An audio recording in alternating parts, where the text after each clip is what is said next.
Ona je zvanično 4. rukometašica sveta. Za mene je rukomet igra bio od malih nogu.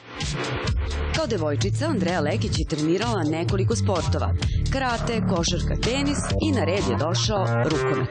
Sećam se mog prvog treninga koji je bio u 5. Beogradskoj gimnaziji i sećam se da sam daleko bila najmršavija od svih, što se danas ne može primetiti. Trenirala sam karate 5 godina, onako postalo mi je malo nezanimljivo, sport bez lopte, tako se prebacila i zaista to nekako ušlo u krv.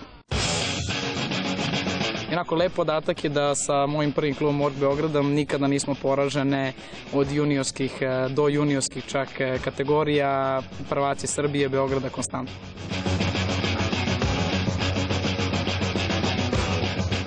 Nakon nekoliko klubova u Srbiji, Andreja je igrala u Sloveniji, potom u Mađarskoj. Sa ekipom Đera osvojila je Ligu šampiona. U Mađarskoj je stvarno fenomenalno osjećaj igrati pred konstantno punom halom, nebitno da li su domaće utakmice ili Liga šampiona. Zaista fenomenalan osjećaj za svaku sportistu, jer ipak zbog čega se mi bavimo sportom nego da igramo i da punimo dvorane.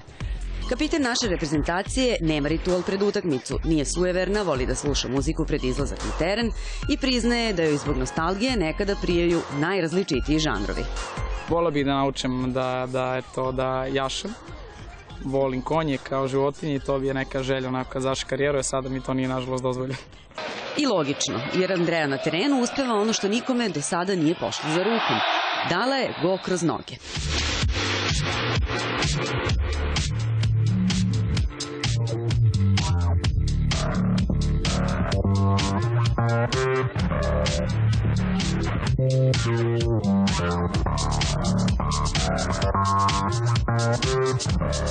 Ne znam kako je došao, naravno ne postoji to nikako logično objašnjenje, osjetio sam se da je šansa za takav šut izvela, na sreću pogodila i eto, lep gol.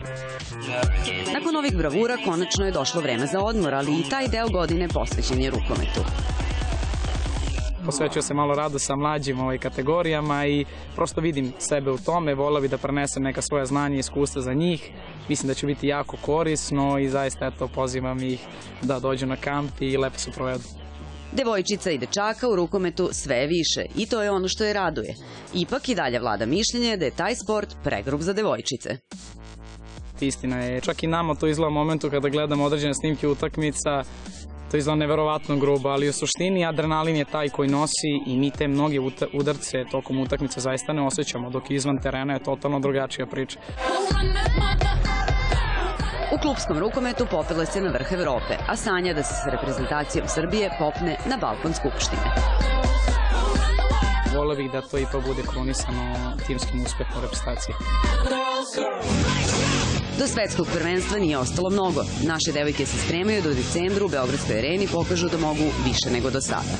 A dotle Andreja se pakuje za Skoplje jer će u novoj sezoni igrati za Vardar.